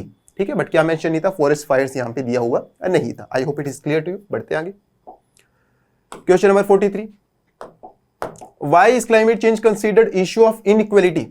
क्लाइमेट चेंज का जो इश्यू है वो इनइक्वालिटी की बात कैसे करता है? जैसे मैंने डिस्कस किया, जिसका इसके अंदर रोल है, जो बड़े लेवल पे जिसका जो रोल है वो किसका था? डेवलप्ड कंट्रीज का था। डेवलपिंग कंट्रीज का रोल बहुत कम था, बट उनके ऊपर इफेक्ट उसका उतना ही ज्यादा था। मार्जिनलाइज्ड कम्युनिटीज के ऊपर क्लाइमेट चेंज का इफेक्ट उतना ही ज्यादा है, पर उनका रोल इसको बढ़ाने में क्या है, बिल्कुल बहुत कम था। तो ऑप्शन नंबर सी जो है वो इनइक्वालिटी की बात करता है कि वल्नरेबल जो पॉपुलेशन है सफर मोर, उसका नुकसान ज्यादा भोगना पड़ता है उसको, डिस्पाइट कंट्रीब्यूटिंग लेस। शायद उसने उतना कंट्रीब्यूट ही नहीं किया जितना उसको उसका भुगतना पड़ रहा है, सफर उसको उतना करना पड़ रहा है। I hope it is clear to you. Option number C would be the correct answer. Question number 44, how does the passage reflect ethical dimension. Ethical, नैतिकता की बात कहां करता है? देखिए यहां पे हमने बात किया कि it is the moral imperative. नैतिकता की बात कहां करता है? यहां बात करता है। तो यहां पे ऑप्शन के अंदर कहां बात करता है? ऑप्शन नंबर सी देखिए, it is a moral responsibility toward future generations. It views the fight against climate change. Climate change को रोकने के अंदर सिर्फ एनवायरमेंटल नेसेसिटी नहीं है, but it is also a moral imperative, it is also a moral responsibility. So the correct answer would be the option number C, moral responsibility. I hope it is clear to you. बढ़ते हैं आगे question number 45 के ऊपर। देखिए question 45 क्या कहता है? Which statement best captures the central message of the passage? कहीं ना कहीं what is the central message of the passage आपसे पूछा गया। सो पैसेज क्या कहता है कि climate change is inevitable and cannot be addressed, कि क्लाइमेट चेंज को रोका नहीं जा सकता। इनएविटेबल क्या होता है? Which cannot be, which is not avoidable, जिसको अवॉइड नहीं किया जा सकता है। Wrong answer. टेक्नोलॉजिकल सॉल्यूशन, सिर्फ टेक्नोलॉजिकल डेवलपमेंट से क्लाइमेट को चेंज को रोका जा सकता है, is also wrong. Individual actions are significant, सिर्फ अकेला मैं करना चाहूं क्लाइमेट चेंज को रोकना चाहूं तो क्या रोक सकता हूं? Not possible. क्या एक देश रोक सकता है? नहीं। मैंने डिस्कस किया था पैसेज के दौरान कि complete collective effort is required here. Comprehensive and ethical approach is essential to tackle climate change effectively. Individual actions are insignificant compared to global policy. तो option number D would be the correct answer here. I hope it is clear to you. बढ़ते हैं हमारे next passage के ऊपर। Clear है आपको? बढ़े आगे। चलिए अगला पैराग्राफ देखिए। एक छोटा सा पैराग्राफ है, बहुत ही प्यारा पैराग्राफ है, पर काफी डीप है। इंडिया में बहुत एक रैपिड इकोनॉमिक ग्रोथ की बात की गई है इसमें। पिछले दशकों के अंदर भारत ने बहुत विकास किया है आर्थिक रूप से, पर उस विकास के साथ बहुत सारे कंसर्न्स भी हमारे साथ जुड़ गए हैं, बहुत सारी प्रॉब्लम्स भी हमारे साथ आ गई हैं। जैसे कि कौन सी? Environmental degradation. अगर इन्वायरमेंट के ऊपर बात की जाए, इन्वायरमेंटल डिग्रेडेशन देखने को मिली है। सोशल इनइक्वालिटीज, समाज में बहुत ज्यादा इनइक्वालिटी देखने को मिली है। इंपैक्ट ऑफ ग्लोबलाइजेशन, ग्लोबलाइजेशन का भी बहुत बड़ा प्रभाव पड़ा है। तो तीन हमें क्या मिले हैं? कंसर्न्स मिले हैं, environmental degradation, social inequality and impact of globalization. I hope it is clear to you. आगे देखिए, काफी लोग आर्ग्यू करते हैं that economic liberalisation has improved opportunities. अब देखिए यहां पे कंसर्न आता है, कुछ लोगों का मानना है कि इकोनॉमिक की जो लिबरलाइज्ड जो पॉलिसीज थी, लिबरलाइजेशन जिसकी तरफ हम बढ़े, उसका पॉजिटिव इंपैक्ट आया, और कुछ लोगों का मानना है कि इसका नेगेटिव इंपैक्ट आया। तो हम क्लियर कट इस पैसेज के थ्रू नहीं कहेंगे कि इसका क्या है, एक तरफ हम वन साइडेड इसमें नहीं जा सकते हैं। तो कुछ लोगों का मानना है कि इंप्रूव्ड अपॉर्चुनिटीज है, और कुछ लोगों का मानना है कि इससे गरीब और अमीर के बीच में थोड़ा सा गैप बढ़ गया। यहां पे कंफ्यूजन क्रिएट करने की कोशिश की गई है, leading to a new social political changes, जिसकी वजह से बहुत तरह के आर्थिक और बहुत तरह के राजनीतिक चैलेंजेस आपको देखने को मिलेंगे। It can describe a variety of things from global system of communication to global economic problems. आप देखेंगे ग्लोबल सिस्टम ऑफ कम्युनिकेशन से हम ग्लोबल इकोनॉमिक आर्थिक प्रॉब्लम्स की तरफ भी बढ़े हैं। Okay, the concept of globalization क्या होता है उसके बारे में बताया गया था। Increasing interdependence of world economic cultures, globalization की डेफिनेशन बताई गई है कि किस तरीके से एक देश जो है वो दूसरे देश पर निर्भर करने लग जाता है, पूरी दुनिया की अर्थव्यवस्था अपने ऊपर एक दूसरे के ऊपर डिपेंड करने लग जाती है। इंटरडिपेंडेंस की बात की गई है। Population due to cross border trade, क्योंकि बड़े लेवल पे आर्थिक रूप से ट्रेड किया जाता है, व्यापार किया जाता है, टेक्नोलॉजी एक्सचेंज होता है, और बहुत तरह के फ्लोज को हम डिस्कस करते हैं। ग्लोबलाइजेशन और ट्रेड के ऊपर ये पैराग्राफ था। क्वेश्चन नंबर 46 को डिस्कस करते हैं। What is the major concern associated with India's economic growth? India's economic growth के साथ में सबसे बड़ा चैलेंज क्या है? डिक्लाइन इन फॉरेन इन्वेस्टमेंट, कोई डिस्कशन नहीं है इसका एक यहाँ पे। Reduction in industrial production, wrong. Increase in rural employment, wrong. So the correct answer would be B option, worsening environmental and social inequality, जिसकी मैं यहाँ पे बात कर रहा था, बार बार यहाँ पे एम्फेसाइज करके आपको इसका बता रहा था। बढ़ते आगे। Question number 47, Which of the following statements best describes the impact of globalization in India? Bharat के अंदर ग्लोबलाइजेशन का क्या इंपैक्ट आया है? इनमें से उस कौन सी स्टेटमेंट है जो डिस्क्राइब करती है उसको? देखिए, it has completely eliminated poverty, इसने पॉवर्टी को बिल्कुल खत्म कर दिया है, wrong. It is increased economic opportunities but also widened inequalities, कहीं ना कहीं ग्लोबलाइजेशन से जो हम डिस्कस कर रहे थे, अपॉर्चुनिटीज तो बड़ी हैं पर कहीं ना कहीं इनइक्वालिटी भी उसके साथ में आई है। तो इस ऑप्शन को एक बार के लिए होल्ड पर कर लेते हैं। इट हैज नेगेटिवली अफेक्टेड, इसने सिर्फ नकारात्मक प्रभाव इसके डाले हैं, wrong answer. It has had no significant impact on social structure, सिर्फ सोशल स्ट्रक्चर पे इसका कोई प्रभाव नहीं है, इज ऑल्सो रॉन्ग। इसको हम यहाँ पे एलिमिनेट कर देंगे, डिस्ट्रैक्टर्स का काम करता है यहाँ पे। So option number B would be the correct answer here. बढ़ते हैं आगे क्वेश्चन नंबर 48 के ऊपर।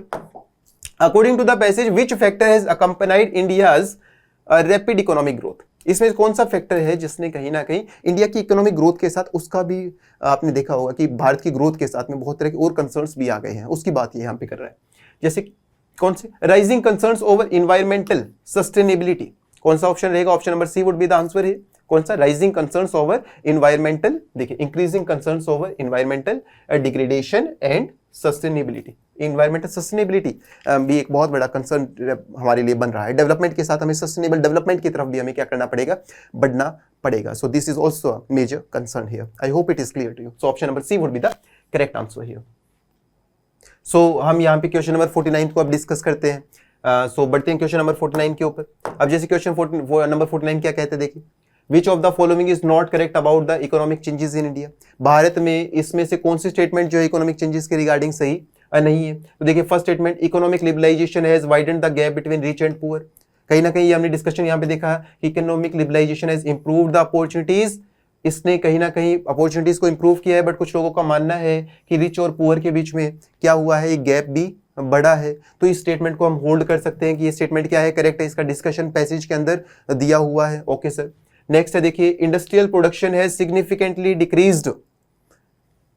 इंडस्ट्रियल प्रोडक्शन है सिग्निफिकेंटली डिक्रीज्ड, कहीं पर भी पैसेज के अंदर इंडस्ट्रियल प्रोडक्शन का जिक्र नहीं किया गया है, तो इसका मतलब maybe this answer this point is not correct according to the passage. जैसे कि इसने पूछा है according to the passage which of the following is not correct about the economic changes in India, कौन सी स्टेटमेंट सही नहीं है, तो पैसेज के अकॉर्डिंग ऑप्शन नंबर बी जो है वो हमें क्या दिखता है, थोड़ा सा सही नहीं दिखता है और नॉट करेक्ट ही हमने पूछा है। यहाँ पे सोशल इनइक्वालिटीज की यहाँ पे बात की गई है, ठीक है, तो ये ऑप्शन भी करेक्ट दिखाई देता है।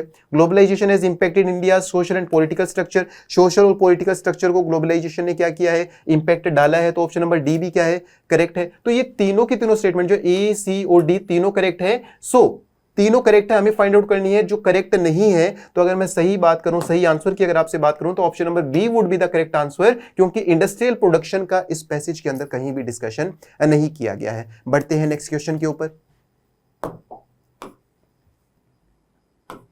Question number 50, how has economic liberalisation affected India, economic liberalisation कैसे प्रभाव डालती है भारत के ऊपर, उसका हम डिस्कस करते हैं। इसने हर तरह की सोशल इनइक्वालिटी को खत्म कर दिया, wrong answer. It has only positive effect, सिर्फ पॉजिटिव इफेक्ट इसके आए हैं, ये भी गलत है। It has led to both opportunities and challenges, opportunities भी आई हैं और चैलेंजेस भी आई हैं, so option number C would be the correct answer here. Option number D भी गलत हो जाएगा कि इकोनॉमिक ग्रोथ को इसने क्या कर दिया है, कम कर दिया है, ये भी क्या हो जाएगा, गलत हो जाएगा। बढ़ते हैं आगे, option number C would be the correct. Question number 51 पे बढ़ते हैं नए पैसेज के साथ में। देखिए पैसेज किसके बारे में है, कास्ट एंड जेंडर के बारे में है, इंडियन कॉन्टेक्स्ट के अंदर, ठीक है, तो बहुत इंपॉर्टेंट है, जल्दी जल्दी पढ़ लेते हैं। इंडिया की सोशल स्ट्रक्चर के अंदर कास्ट और जेंडर का क्या रोल है, ठीक है। भारत के जड़ों के अंदर, कल्चर के अंदर, चाहे रिलीजन धर्म की मैं बात करूं, तो कास्ट और जेंडर बहुत जड़ों तक क्या है, जमा हुआ है। कास्ट सिस्टम जो लोगों को बांटता है किसके आधार के ऊपर, जन्म के आधार के ऊपर, ठीक है, उसके सोशल स्टेटस को डिटरमाइन करता है, उसके ऑक्यूपेशन को डिटरमाइन करता है और उसके रिसोर्सेज के एक्सेस को डिटरमाइन करता है। जेंडर की अगर मैं बात करूं तो उसी को भी डिफाइन किया है हमने, कहीं ना कहीं हमारे समाज के अंदर बांटा हुआ है कि घर के काम जो होंगे वो सिर्फ महिलाएं करेंगी, बाहर का काम सिर्फ पुरुष करेगा। अगर किचन की बात करें तो आप देखेंगे कि पुरुष समाज जो है, हालांकि बहुत बदलाव है, ठीक है, आजकल आप देखेंगे सोसाइटी में चेंजेस है, बट पैसेज के अकॉर्डिंग जो हम देखते हैं, पढ़ते हैं कि समाज के अंदर बहुत ऐसी मेंटलिटी है, पैट्रियार्कल सोसाइटी है, जिसके अंदर कुछ जो काम है वो हमने डिफाइन किए हुए हैं, है ना, कुछ गेम्स को हमने डिफाइन किया हुआ है, कुछ जॉब्स को हमने डिफाइन किया हुआ है कि गर्ल्स हैं तो स्पेशली आप सिर्फ बैंकिंग सेक्टर में जाएंगे, डॉक्टर बनेंगे, टीचिंग बनेंगे, अगर लड़का होगा तो इंजीनियर बनेगा, है ना। तो ऐसी चीज़ों को हमने देखा होगा, 3 इडियट्स, काफ़ी सारी मूवीज़ हैं जिसके अंदर इस चीज़ों को, समाज के इस परसेप्शन को दिखाया जाता है, ठीक है। Often placing women in subordinate position, women को किस में, सबऑर्डिनेट पोजीशन में हमेशा ही, कभी भी डोमिनेंट होते हुए नहीं देखा गया, ठीक है, डोमिनेटिंग पोजीशन में नहीं लाया जाता है, ऑफिसर रोल्स के अंदर नहीं लाया जाता, बल्कि हालांकि उसमें बहुत सारी चेंजेस आ रहे हैं, बट पैसेज के अकॉर्डिंग हमको इसको पढ़ना है, ठीक है। Caste and gender are not independent systems, they intersect in powerful ways. Dalit women, अब एक एग्जाम्पल दिया है दलित वुमेन का, ठीक है, उसको बहुत ज्यादा पिछड़ा हुआ बताया गया है, मार्जिनलाइज्ड सेक्शन बताया गया हुआ है, दबा कुचला हुआ वर्ग, not only because of her caste, सिर्फ कास्ट का प्रभाव नहीं है, but only because of her gender, Dalit women की बात की गई है, ये इंपॉर्टेंट आपको देखना है। यहाँ पे इंटरसेक्शनलिटी की बात की गई है, इंटरसेक्शनलिटी का मतलब क्या होता है, policies aimed at social reform must account for both caste based and gender based inequalities. जो पॉलिसीज हैं वो सिर्फ कास्ट बेस्ड नहीं होनी चाहिए, जेंडर बेस्ड इनइक्वालिटीज को दूर करने के लिए भी होनी चाहिए, ठीक है। बहुत तरह के कानून जो है जो कास्ट डिस्क्रिमिनेशन के खिलाफ है, रिजर्वेशन दी जाती है एजुकेशन सेक्टर के अंदर, अभी अफर्मेटिव एक्शंस की बात कर रहा है जो गवर्नमेंट लेती है, ठीक है। For women have brought some change, जिससे बहुत सारे प्रभाव आए हैं, बदलाव आए हैं समाज के अंदर, ठीक है। तो ये पॉजिटिव पॉइंट्स भी बताए गए हैं पैराग्राफ के अंदर। सबसे पहले देखो कास्ट की बात की गई, फिर जेंडर की बात की गई, फिर एक दलित वुमेन के ऊपर बताया गया कि किस तरीके से मार्जिनलाइज्ड सेक्शन की बात की गई, उसके बाद में पॉजिटिव अफर्मेटिव एक्शंस कौन से हैं उनकी बात की गई, पॉलिसीज कौन सी लाई गई उसकी बात की गई। आफ्टर दैट देखिए education, awareness, grass root activism बहुत जरूरी है, जड़ से काम करना पड़ेगा, ठीक है, हर लेवल पर काम करना पड़ेगा, पॉलिटिकल, इकोनॉमिक, सोशल, हर तरीके से सोचना पड़ेगा, मल्टी डायमेंशनल अप्रोच के साथ आगे बढ़ना पड़ेगा। अब इसमें बात की जाती है, देखिए बहुत तरह की मूवमेंट्स लीड की है, सबसे इंपॉर्टेंट उसमें आते हैं डॉक्टर BR अम्बेडकर साहब, ठीक है, जिन्होंने कहीं ना कहीं बहुत रिफॉर्म्स लाने के अंदर बहुत बड़ा रोल प्ले किया है, ठीक है, इक्वलिटी लाने के अंदर बहुत बड़ा रोल प्ले किया है, ठीक है। तो अगर हमें इक्वलिटी लानी है तो ये बहुत इंपॉर्टेंट है कि हमें इंट्रोस्पेक्शन करना पड़ेगा और एक कलेक्टिव एफर्ट के साथ आगे बढ़ना पड़ेगा। आई होप ये पैसेज आपको क्लियर हो गया होगा, ठीक है। अब जल्दी से आंसर्स करते हैं। Passage question number 51, which of the following best define the term intersectionality. यहाँ पे इंटरसेक्शनलिटी वर्ड का मतलब आता है, इसका मतलब क्या होता है, इसको हमें पढ़ना है। तो ऑप्शन नंबर सी के साथ हम इसमें पढ़ेंगे the overlapping of different forms of discrimination. एक लेवल ऑफ डिस्क्रिमिनेशन नहीं है, डिफरेंट फॉर्म्स ऑफ डिस्क्रिमिनेशन जब आपको देखने को मिलती है, जैसे कि कास्ट बेस्ड डिस्क्रिमिनेशन भी है और जेंडर बेस्ड डिस्क्रिमिनेशन भी है, तो उसको क्या बोलेंगे, इंटरसेक्शनलिटी हम यहाँ पर बोलेंगे। बढ़ते हैं यहाँ पे question number 52, according to the passage which group faces multiple layers of discrimination in India. कौन सा तबका जो है पैसेज के अकॉर्डिंग, जैसे मैंने बताया बहुत इंपॉर्टेंट है, दलित वुमेन। तो ऑप्शन नंबर बी के साथ हम बढ़ेंगे, दलित वुमेन जो है, अपर कास्ट वुमेन नहीं, दलित मैन नहीं, मिडिल क्लास मैन नहीं। आदमी की बात नहीं कर रहे हैं, महिलाओं की बात कर रहे हैं, क्योंकि दलित मैन के अंदर अगर हम बात करें तो आप कहेंगे सिर्फ कास्ट बेस्ड डिस्क्रिमिनेशन देखने को मिला है, बट दलित वुमेन के अंदर वुमेन के अंदर आप क्या देख रहे हैं, caste based plus gender based discrimination दोनों यहाँ पे है। बढ़ते हैं आगे क्वेश्चन नंबर 53, व्हाट रोल है डॉक्टर बी आर अम्बेडकर साहब, हमने पढ़ा डॉक्टर बी आर अम्बेडकर साहब का क्या रोल रहा है इसके अंदर, बहुत बड़े चेंजेस वो लेकर आए, ठीक है। तो वो बहुत तरह की मूवमेंट लीड उन्होंने की, he led movement for caste and gender equality, उन्होंने बहुत तरह की मूवमेंट्स वो लेकर आए, ठीक है, जिसके अंदर इक्वलिटी की उन्होंने बात की, कास्ट के बेस पे और जेंडर बेस के ऊपर, ठीक है। इनको तो बहुत आसानी से आप बिना पढ़े भी इमिनेट कर सकते हो कि उन्होंने एजुकेशन के खिलाफ बात की होगी, कास्ट बेस्ड अकोमोडेशन को प्रमोट किया, नहीं ऐसी बात नहीं है। ऑप्शन नंबर बी के साथ हम इसमें जाएंगे पैसेज के अकॉर्डिंग, ठीक है। बढ़ते क्वेश्चन नंबर 54 के ऊपर। क्वेश्चन 54 क्या कहता है, despite legal reforms which of the following still remains a challenge. इतने सारे कानूनी रूप से हम बहुत तरह की पॉलिसीज लेकर आए, लीगल रिफॉर्म्स लेकर आए, बट फिर भी बहुत सारे चैलेंजेस हमारे सामने है। कौन से चैलेंजेस हमारे सामने, जैसे कि कुछ स्ट्रक्चरल इनइक्वालिटीज की अगर मैं बात करूं तो ऑप्शन नंबर डी इसमें क्या रहेगा, करेक्ट रहेगा। स्ट्रक्चरल इनइक्वालिटीज की यहाँ पे बात की कर रही है, ठीक है। तो बहुत बड़ा चैलेंज है हमारे लिए structural inequalities. Next question number 55, What does the passage suggest is necessary for achieving caste and gender equality in India। देखिए लास्ट के अंदर बात की गई है कंटिन्यूअस इंट्रोस्पेक्शन, एक कंटिन्यूअस इंट्रोस्पेक्शन की रिक्वायरमेंट है, इंट्रोस्पेक्शन के साथ में कलेक्टिव एफर्ट की रिक्वायरमेंट है, ठीक है। तो हमें किसकी रिक्वायरमेंट है, यहाँ पे ऑप्शन नंबर बी के साथ हम जाएंगे, सोशल इंट्रोस्पेक्शन कलेक्टिव इफेक्ट। समाज को अंतर झांकना पड़ेगा, ठीक है, और उसके बाद में सभी को मिलकर काम करना पड़ेगा, तभी हम इस तरह की चैलेंजेस को क्या कर सकते हैं, ओवरकम कर सकते हैं और देश के सुनिश्चित भविष्य की तरफ बढ़ सकते हैं। क्वेश्चन नंबर 55 पढ़ लिया हमें, आंसर नंबर बी रहेगा इसका। नेक्स्ट देखिए नए पैसेज के साथ, पैसेज कम्युनलिज्म के ऊपर है। आपको पता होगा कम्युनलिज्म क्या होता है, जहां पे एक व्यक्ति मानता है कि उसका जो धर्म है वो सबसे सुप्रीम है, ठीक है, कट्टरवादी हो जाना बहुत ज्यादा अपने धर्म के प्रति, उसको लगता है कि मेरे धर्म से ऊपर कुछ भी नहीं है, तो उस सोच को क्या बोलते हैं, कम्युनलिज्म बोलते हैं। One social and political identity से बहुत ज्यादा अटैच हो जाना, ठीक है, जिससे वो समाज के अंदर बहुत तरह के डिस्क्रिमिनेशंस की तरफ बढ़ता है, ठीक है। कम्युनलिज्म जो है इंडिया के अंदर की अगर उसकी बात की जाए तो कॉलोनियल पॉलिसीज जो है, ब्रिटिशर्स जो आए, ठीक है, जो ऐसी पॉलिसीज लेकर आए जो देश को गुलाम बनाने का एक तरीका था, डिवाइड एंड रूल पॉलिसी, उसका जिक्र किया गया है, जिससे क्या हुआ, लोगों के मन के अंदर एक भावना हो गई, हम हैं और वो अलग है, हम अलग हैं, ये हमारा देश है उनका देश नहीं है, जिससे बहुत तरह की डिवाइड किया गया समाज को डिवाइड कर कर उन्हीं को घर को तोड़ा गया और बाहर के लोगों ने लूट लिया, वही हुआ। वी वर्सेस दे की बात की गई रिलीजियस ग्रुप्स के अंदर, ठीक है। धीरे धीरे ये जो विचारधारा है, ये जो भाव है, ये बहुत मजबूत होता गया और इतना मजबूत हो गया कि राजनीतिक रूप ले लेता है, पॉलिटिकल एक्सप्रेशन, और बाद में इसको एक टूल की तरह यूज किया गया कि इसके अंदर वोट की राजनीति करने के लिए, अपने खुद को फायदा पहुंचाने के लिए पर्टिकुलर तबकों को, पर्टिकुलर रिलीजन्स को यूज किया गया अपने खुद के इलेक्टोरल गेन्स के लिए, और जिससे समाज के अंदर बहुत बड़े लेवल पर डिवाइडेशन देखने को मिला, डिवीजन देखने को मिला।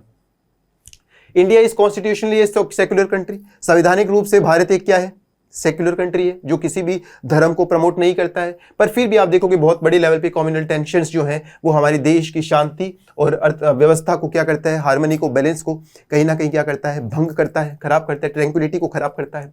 ये टेंशन जो है किस वजह से होती है, पॉलिटिकल मैनिपुलेशन, राजनीतिक लोग अपने फायदे के लिए जानबूझकर गुमराह करते हैं लोगों को, मिस इन्फॉर्मेशन, गलत न्यूज देकर, गलत अफवाहें फैलाकर, लेक ऑफ अवेयरनेस, लोगों में अभी तक अवेयरनेस नहीं है इतनी। कम्युनल वायलेंस जो है, जिसकी वजह से बहुत सारे निर्दोष लोगों की जान जाती है, ठीक है। समाज के अंदर जो भाईचारा है वो खराब होता है और देश की अखंडता के ऊपर एक बहुत बड़ा खतरा बनता है। अगर मैं बात करूं तो ये सिर्फ रिलीजन के अंदर इसका कारण छिपा हुआ नहीं है, बल्कि कम्युनल माइंडसेट के ऊपर छिपा हुआ है। तो ये बहुत इंपॉर्टेंट है कि कम्युनल माइंडसेट क्या होता है, ठीक है, जिसमें वो मानता है कि मेरी जो कम्युनिटी है वो सुपीरियर है और दूसरों की कम्युनिटी उसके लिए एक बहुत बड़ा खतरा है। मेरा समाज मेरा है और दूसरा समाज मेरे लिए खतरा है। ये कम्युनल माइंडसेट होता है। इस कम्युनलिज्म को टैकल करने के लिए हमें क्या करना पड़ेगा, कुछ वैल्यूज को प्रमोट करना पड़ेगा, जैसे कि टॉलरेंस, एक दूसरे की रिस्पेक्ट, म्यूचुअल रिस्पेक्ट और कल्चरल डाइवर्सिटी को एक्सेप्ट करना पड़ेगा। एजुकेशन इंस्टीट्यूशंस की मैं बात करूं, मीडिया की मैं बात करूं, कम्युनिटी लीडर्स की मैं बात करूं, उन सभी को इसके अंदर एक बहुत इंपॉर्टेंट रोल प्ले करना पड़ेगा। सिर्फ कानून बनाने से नफरत को खत्म नहीं किया जा सकता है। नफरत को खत्म करने के लिए नफरत का इस्तेमाल नहीं किया जा सकता है।